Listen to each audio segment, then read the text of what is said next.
Hello મિત્રો, મારું નામ ચિરાગ ઠાકોર છે. મારી ઉંમર 26 વર્ષ છે. હું લોકો પાસે ઉધાર પૈસા માંગવાનું કામ કરું છું. લોકો ઉધાર પૈસા માંગવા વાળાને ભિખારી સમજે છે, પણ એ લોકોને એ ખબર નથી કે ઉધાર પૈસા કઈ રીતે માંગો એ અમારામાં એક ટેલેન્ટ છે, અને એ ટેલેન્ટ બધામાં નથી હોતું. આ તો મિત્રો, ઉધાર માંગતી વખતે હું એવી એક્ટિંગ કરું કે સામે વાળાને મને પૈસા દેવા જ પડે, કેમ કે મારી એક્ટિંગ એક નંબર છે. તમે જોઈ લીધી છે અત્યારે વિડીયોમાં.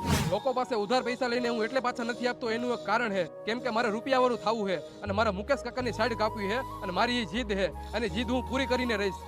હેલો મિત્રો, હમણાં થોડાક દિવસ પહેલા હું આપઘાત કરવા જતો હતો, ત્યારે મારી મુલાકાત ચિરાગભાઈ ઠાકોર હારે થઈ. એને મને શીખવાડ્યું કે લોકો પાસેથી પૈસા ઉધાર કેમ લેવા અને એ પૈસાનું બૂચ કેવી રીતે મારવું. પછી મને એ પણ શીખવાડ્યું છે, જે લોકો પાસે આપણે ઉધાર લીધા હોય એ લોકો આપણને કંઈક સામા ભેગા થાય તો આપણે શેરીઓ બદલાવી નાખવાની, અને એ લોકો આપણને ફોન કરે તો આપણે એના ફોન પણ નહીં ઉપાડવાના, અને એ લોકો આપણને કે ભેગા થઈ જાય અને આપણને પકડી લે તો આપણે કેવા કેવા બાના કાઢવા, એ પણ મને શીખવાડ્યું. હા, તો મારું એક એવું સપનું છે, ગુજરાતના જેટલા નેતા રહ્યા ને એ બધાના પૈસા ઉધાર લઈ લઈને ખાઈ જાવ, ત્યારે એ લોકોને ખબર પડશે કે કોઈ ગરીબ માણસના પૈસા ખાવાથી શું થાય છે.